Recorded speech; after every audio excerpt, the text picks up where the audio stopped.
प्रकृति से जुड़ने के साथ साथ हमारी जो संपूर्ण सभ्यताएं हैं जो नदियों के किनारे ही पनपी हैं, और हमारी जो धार्मिक ऐतिहासिक आदि धरोहर हमारी नदियां हैं, जिन्होंने धरती पर अनादिकाल से जीव मात्र को जीवन प्रदान किया है, उसके प्रति हमारी आस्था श्रद्धा निरंतर बनी रहे। नदियों के तट को ही हम लोगों ने तीर्थ जाना है। तीर्थ का संपूर्ण तीर्थत्व केवल और केवल नदियां हैं। आज जिस प्रयाग क्षेत्र में हम लोग बैठे हैं, और प्रयाग क्षेत्र में गंगा यमुना सरस्वती का जो संगम तीर्थ है, सभी लोग, करोड़ों लोग, लगभग 60 करोड़ से अधिक लोग तो स्नान करके जा चुके हैं। करोड़ों लोगों का पदार्पण कल महाशिवरात्रि के लिए हो रहा है। हम तो पंडाल तक नहीं गए हैं, लेकिन जो गए हैं वो इतनी भीड़ है, पंडाल में बैठने की जगह नहीं होगी आज। ऐसे तो 9:30-10 बजे के बाद पंडाल भरता था, पर आज सुबह से ही पूरा पंडाल भरा हुआ है। तो इससे सिद्ध होता है कि अगर इस हरियमुना सहयोग समिति के पंडाल में इतने लोग हैं, तो पूरे प्रयाग कुंभ में कितने लोग होंगे। हजारों श्रद्धालु यहाँ भोजन आदि की व्यवस्था सबके लिए इतने दिनों से हैं। रहना खाना पीना सबके लिए मुफ्त ही है। सब भगवान की कृपा से सब चल रहा है। तो करोड़ों लोग जो तीर्थराज प्रयाग में आ रहे हैं, आज समझने का विषय हमारे लिए एक ही है कि हर जगह दो बातों का बड़ा प्रचार हुआ है कि 12 वर्ष के बाद महाकुंभ का आयोजन प्रयाग में हो रहा है, और 4 जगह कुंभ मेला रहता है, और चारों जगह नदियों के किनारे हैं। चाहे तो गोदावरी का उद्गम हम त्र्यंबकेश्वर को ले लें, नासिक को, चाहे तो हम गंगा जी का पवित्र माया नगरी सप्तपुरियों में मायापुरी ले लें, जिसको हरिद्वार के नाम से हम जानते हैं, चाहे तो हम अवंतिकापुरी ले लें, सप्तपुरियों में अवंतिकापुरी, जिसको वर्तमान में हम लोग उज्जैन के नाम से जानते हैं। इन 4 स्थानों पे 12 वर्ष के बाद कुंभ मेले का आयोजन रहता है। लेकिन उस कुंभ का जो महत्व, कुंभ माने घड़े का महत्व नहीं है, उस घड़े में जीवन प्रदान करने वाले जल का महत्व है। और वो जल ही अमृत है, क्योंकि बिना जल के जीवन नहीं है। औषधि का पोषण भी जल से होता है, जीवन का संचार भी जल से होता है। वृक्षों से लेकर के, जीव से लेकर, जंतु से लेकर मनुष्य प्राणी, सबका जो आधार है धरती पर, वो केवल और केवल जल है। जल ही जीवन है, जल ही हमारा कल भी है। और आज 144 वर्ष के बाद ये योग बना है। 140 वर्ष बहुत अच्छी बात है, और हर सनातनियों की बात समझ में आ रही, इसलिए करोड़ों लोग यहाँ आ रहे हैं। लेकिन जितना प्रचार इस बात का हुआ कि 144 वर्षों के बाद महाकुंभ आ रहा है, शायद ये प्रचार थोड़ा और ज़्यादा होता कि 144 वर्ष पहले ही नहीं, 30 साल पहले, 40 साल पहले, या एक प्रयाग कुंभ छोड़कर उससे पहले जो कुंभ मेला रहा, उस समय गंगा यमुना जितनी निर्मल थी, गंगा यमुना जितनी शुद्ध थी, जितनी पवित्र थी, आज वो गंगा यमुना, गोदावरी ले लो, चाहे आप अवंतिकापुरी उज्जैन की क्षिप्रा नदी ले लो, आज वो नदी उतनी पवित्र नहीं है। आज वस्तुतः तो जो विषय सभी संतों का, सभी महंतों का, सभी आचार्यों का, शंकराचार्य आदि सभी का, यदि कोई विषय होना चाहिए था, और सबको मुझे लगता है कि एक ही मंच पे अगर एक साथ कोई बात एक साथ उठ सकती थी या उठनी चाहिए थी, वो यही थी कि आज सबसे बड़ी जो दयनीय दशा है, वो उस तीर्थराज प्रयाग की है, जहाँ पर हम लोग पुण्य कमाने के लिए आए हैं, श्रद्धा आस्था से हम डुबकी लगाने के लिए आए हैं, गंगा यमुना की जय करने के लिए आए हैं, सरस्वती की जय करने के लिए आए हैं, अपने समस्त पापों का निवारण, अपने समस्त पापों की मुक्ति के लिए आए हैं, और अनंत जन्मों के पुण्य को एकत्रित करने के लिए आए हैं। आज हमारे पाप तो धुल गए, पर ये जो तीर्थ हम लोगों ने गंदे कर दिए हैं, ये जो नदियों को हम लोगों ने अशुद्ध कर दिया है, आज मुझे नहीं लगता कि शायद प्रकृति से बड़ा इशू विश्व का कोई होगा, इससे बड़ा मुद्दा भारत के पास कोई होगा। इससे बड़ा मुद्दा कोई हमारे संतों, महात्माओं, महर्षियों को, योगियों को, बुद्ध पुरुषों को, किसी के पास इससे बड़ा मुद्दा नहीं हो सकता।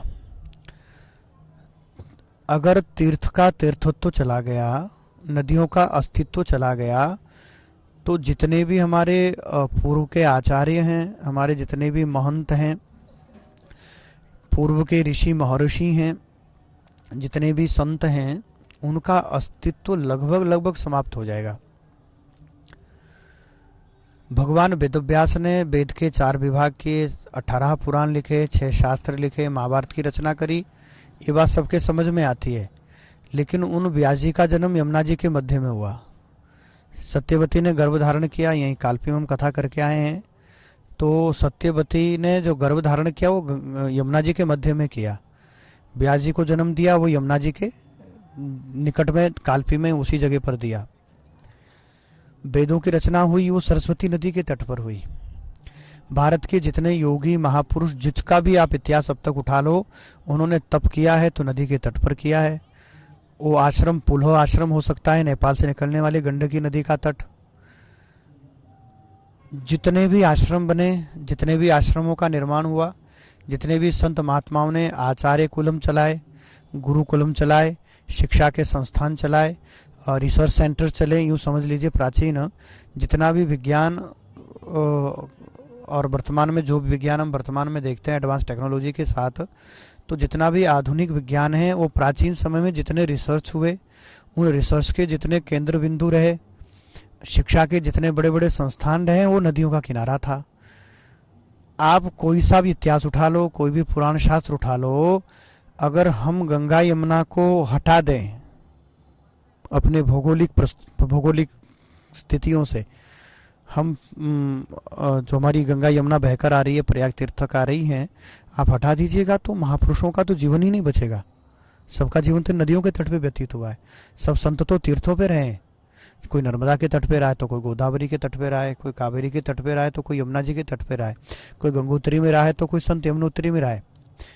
कोई सप्तऋषियों ने तप किया तो सप्तऋषि कुंड में तप किया उन्होंने। बिना जल के जीवन नहीं था, नहीं है और नहीं रहेगा। आज हम तो केवल निवेदन ही कर सकते हैं कि हमारी बात तो पता नहीं कम लोगों को समझ आएगी भी कि नहीं आएगी, या सब तक बात पहुंच तो रही है और लाखों लोग संत वाणी देखते हैं। हमें तो अब पता चला जब लोगों के फ़ोन आ रहे हैं कि आप जल्दी स्वस्थ हो जाओ, इतने फ़ोन आ रहे हैं, पहले तो इतने फ़ोन नहीं आते थे। तो एक चीज़ तो फाइनल हो गई है कि लोग, लाखों लोग देख तो रहे हैं।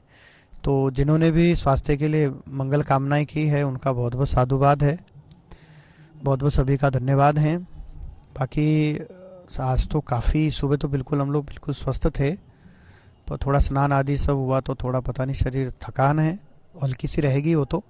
और जिन जिन का ऑपरेशन हुआ सबका अपना अनुभव सब अपना बता रहे हैं फ़ोन करके। तो ये शरीर है, ये तो रोग बीमारी का घर है। इसने तो आज नहीं तो कल सबने बीमार होना ही। इसका कोई बड़ा इशू नहीं है। सबसे बड़ा अगर इशू हमारे पास है, मुद्दा है, तो वो है केवल प्रकृति। पूरा मिशन प्रकृति पर निर्भर है, पूरा मिशन प्रकृति के लिए। अगर समय रहते हुए प्रकृति बची हमारी, समय रहते हुए नदी, पहाड़, वृक्ष आदि सब बचे, समय रहते हुए जो बात हम आज कह रहे हैं ये आज समझ में आ गई, तो शायद धरती पर सबका जीवन बचेगा। आज हम 12 वर्ष पहले से कुंभ की तैयारी करते हैं, आने वाला प्रयाग होगा, आने वाला हरिद्वार होगा। अब समय आ गया है कि हम आने वाले नासिक कुंभ की तैयारी करें, आने वाले हरिद्वार के महाकुंभ की तैयारी करें। उससे पहले समस्त सनातन प्रेमी, अगर 60 करोड़ लोग यहाँ आ सकते हैं, उनमें से 10% कितने हुए, 10% लोग भी 60 करोड़ के ये संकल्प कर लें कि आने वाले महाकुंभ से पहले अगर कुंभ गोदावरी के तट पे है तो गोदावरी निर्मल चाहिए, गंगा जी के तट पे है तो गंगा जी संपूर्ण निर्मल चाहिए, अगर शिप्रा के तट पे है तो हमें शिप्रा भी निर्मल चाहिए। आज समय आ गया है कि अगर वस्तुतः हम गंगा यमुना गोदावरी को माँ मानते हैं, माँ कहते हैं, तो आज माँ मानने की भी आवश्यकता है कि हम उसके साथ माँ जैसा व्यवहार करें। हमें करना कुछ नहीं है, कोई ऐसा नहीं कि हम कह रहे तुम घर बार छोड़ करके तुम नदी के किनारे बस जाओ, ना ना ना। अपने आसपास का जो जल स्रोत है, आपके घर से निकलने वाला जो पानी है, बाथरूम का भी है, सबसे अच्छा है कि आप घर के पास ही गड्ढा कर लो, ताकि पानी गड्ढे में चला जाए और वो शैम्पू साबुन आदि वो नाली में बह करके नाले में ना आए, नाला बह करके किसी नदी में ना आए। हर व्यक्ति अपने घर से हर व्यक्ति अपने घर से प्रकृति को शुद्ध कर, ये ऐसा काम है जो हर व्यक्ति कर सकता है। इसमें बहुत ज़्यादा डिग्री की ज़रूरत नहीं है, पढ़े लिखे होने की ज़रूरत नहीं है। इसमें तो केवल समझदार होने की ज़रूरत है कि हमें इतनी समझ में हो जाएं कि जो हम शैम्पू है या फेस में जो केमिकल्स या जो भी ब्यूटी प्रोडक्ट है या जिसमें भी केमिकल पाया जाता है, साबुन सर्फ आदि में, कपड़े धोने में, तो वो जो पानी बाथरूम का है, जो भी पानी है, उसको गड्ढा करें। मतलब किसी भी प्रकार से वो नाली में ना जाए और वो नाली नाले में ना जाए और नाला नदी में ना जाए। इतना ही काम हमें करना। हर व्यक्ति अपने घर के आगे गड्ढा कर सकता है, हर व्यक्ति पेड़ लगा सकता है। ये काम ऐसा नहीं है कि कोई बड़ा ऑफिसर होगा तो पेड़ लगेगा, बड़े कोई पद पे होगा तो पेड़ लगेंगे। ये ऐसा कार्य है जो साधारण जनमानस को करना है। एक बात हम बार बार करते हैं कि, और हम हमेशा इसीलिए कहते हैं कि हम लोग हमेशा सरकारों को कोसते हैं। तुम आज सरकार को कोसो, कल तुम्हारे बच्चे तुम्हें कोसेंगे। जब पेड़ नहीं बचेंगे, जब नदियाँ नहीं बचेगी, पीने का पानी नहीं बचेगा, धरती पर जीवन नहीं बचेगा, तो अब मुझे लगता है कि कोसने का, आरोप प्रति आरोप का, तेरा मेरा करने का समय नहीं बचा है। अब समय बचा है कि हम मिल करके धरती पर, मनुष्य का नहीं, मनुष्य की बात करूंगा तो ये हमारा स्वार्थ है, जीव मात्र के जीवन को बचाने का संकल्प करें, बड़ा प्रकल्प करें। विश्व की सबसे बड़ी समस्या है ग्लोबल वार्मिंग।